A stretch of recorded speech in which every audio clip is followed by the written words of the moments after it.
So we've been calling this the art of allowing, because even though you've done step one of the creative process really well, even without knowing you're doing it, you've sifted and sorted, and you have asked and asked and asked and asked and asked for so many things.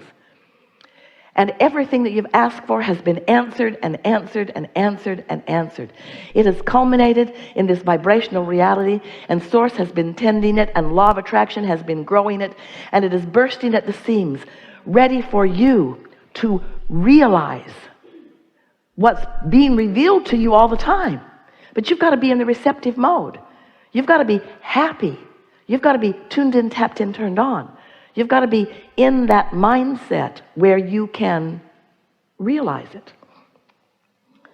The other day, we told you this story yesterday, and so some of you have heard it, and you will like it extra well today. But we want you to realize that you have beliefs that keep you from realizing your own desires. If you want something, and you believe that you don't have it, and you believe that it's hard to come, or you believe that you have to do things that you don't want to do in order to get it, you stand in the way of your own desire. And you have many beliefs that serve you really well, and a belief is only a thought you continue to think. It's only a thought that has enough momentum that now it's manifesting. So when you have a belief that opposes your desire cannot be realized by you. Your belief is holding you out of the receptive mode. So you continue to say, it's not coming, and that's true because you can't see it and no one else can. It's true in the physical manifested sense, but it's not true in the vibrational sense. It's not true in the what happens before it becomes vibrationally seen by you sense.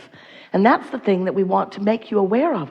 So much of what you want is well underway, that because you can't see it yet with your physical senses, you decide that it isn't when it is. And that's where, more than faith and more than trust, we want you to understand the laws of the universe. We want you to understand what your inner being knows about that desire. We want you to understand how your inner being feels about that desire. And we want you to know by your emotions whether you are in agreement with the belief that your inner being has about your desires or whether you are not. And so in the short of it, when you feel negative emotion about something that you want, you don't believe as your inner being believes, and your belief about the thing you want is keeping you from being in the receptive mode where you can't see it. You can't get the clues. You can't follow the trail. You can't follow the path. It's not coming to you, not anytime soon, you see. So we like it when you have faith, but we'd rather that you just have knowledge of the laws of the universe and an understanding of how you feel when you are letting something in that you want, and how you feel when you're not letting something in that you want, or how you feel when you're letting something in that you don't want, or how you feel when you're not letting something in that you don't want. You getting it? So a few days ago, Esther is at her makeup table getting dressed, putting her face on, as she says.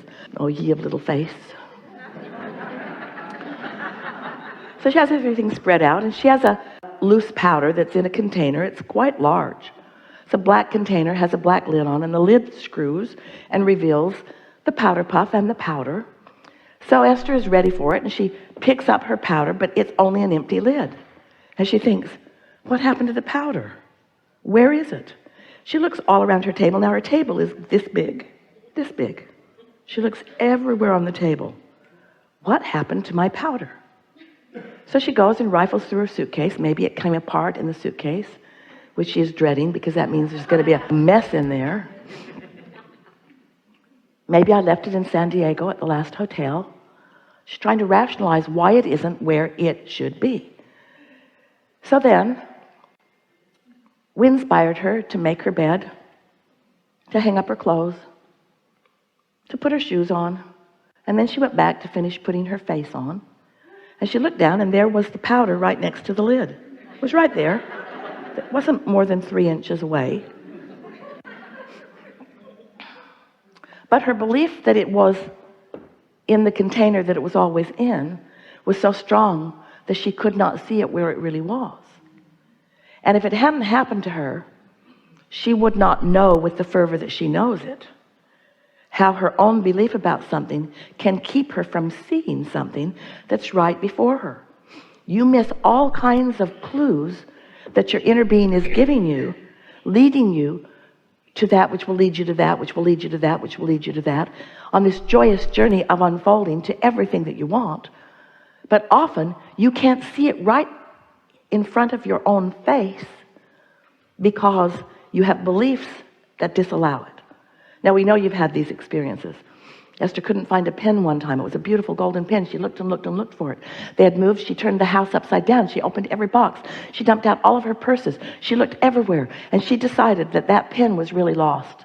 And then about a month later, she was looking for something else, a perfume sprayer, and she's reaching around, going through the same process, looking for something else, and came out with the pen.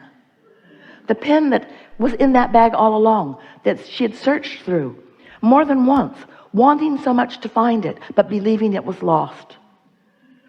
And so you can't find what you believe is lost, and you can't experience what you believe is not possible, and you can't experience something that you want that you believe is hard, and you're not willing to do the hard thing that you believe it takes. You have so many beliefs. We love you so much. So many screwy beliefs. So many beliefs about what is, that you don't let what is in the process of becoming become, because what is blocking for you what is becoming. So that's the essence of what the art of allowing is. The art of allowing is not being so activated about what is. It's about chilling. It's about cooling your jets. It's about kicking back a little bit. It's about not trying so hard to justify or validate your well-being through your hard work, which you resent.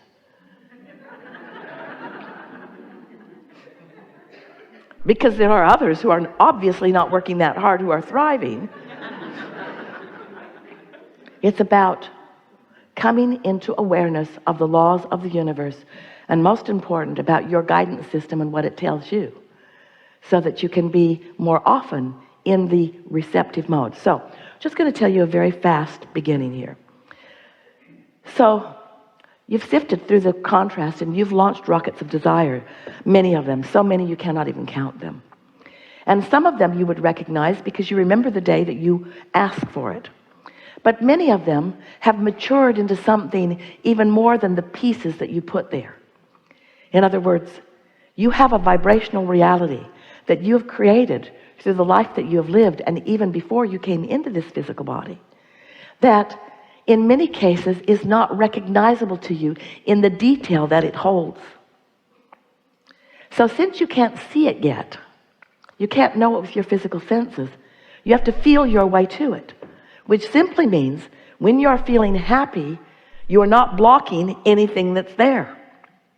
So you could have a whole lot of problems for which you are looking for a whole lot of solutions.